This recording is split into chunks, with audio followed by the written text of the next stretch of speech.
The archives at Wright State is a repository that collects a lot of wonderful historical materials on the history of aviation worldwide, as well as the local and regional history of this area of Ohio, and also the history of Wright State.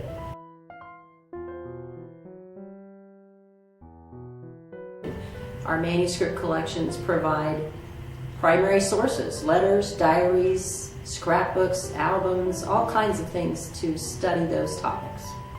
I think that the archives here at Wright State, because of the amazing depth of the collections that we have on so many different topics, not only on local and regional history, but on aviation history worldwide, because we have all of these collections, we've attracted a lot of attention worldwide from researchers in many different countries.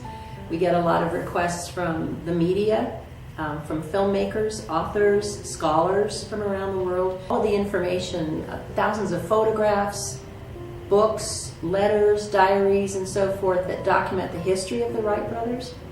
And Wright State is the perfect place to have this collection because we are named for the Wright brothers. This is a wonderful library. We have so many resources, and special collections alone, I think we're a real gem throughout, in the United States. This is one of the great archives, I would say, in the U.S. between the Wright brothers, our aviation collections, and the local history materials. The Wright brothers collection, part of that, we have the family papers. We have things like report cards, sketchbooks from Wilbur and Orville and Catherine, their sister. We have their father, Bishop Milton Wright's diaries that ran for most of his life. And so you get a really good idea of what was going on in his life and the life of the Wright family. And then a lot of photographs, thousands and thousands of photographs that document their lives and their aviation career onward.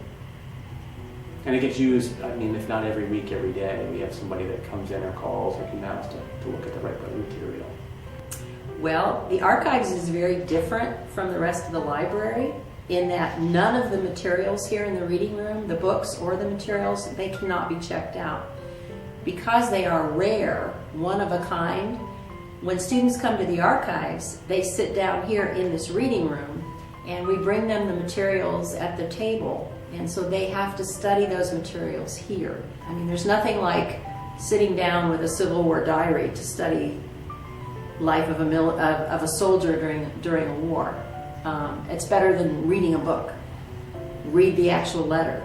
So I would just love to tell the students that they should come in the door and talk to us, and we can open up a whole new world of resources to them that will make their projects and their papers and their presentations 100 times better. We're very important. I think we're vital to the university's mission. Not only do we preserve the history of Wright State University, but we're also preserve the history of the Miami Valley, and we're a learning lab for the public history program, and also we support all of the teaching and research for faculty and students here at Wright State.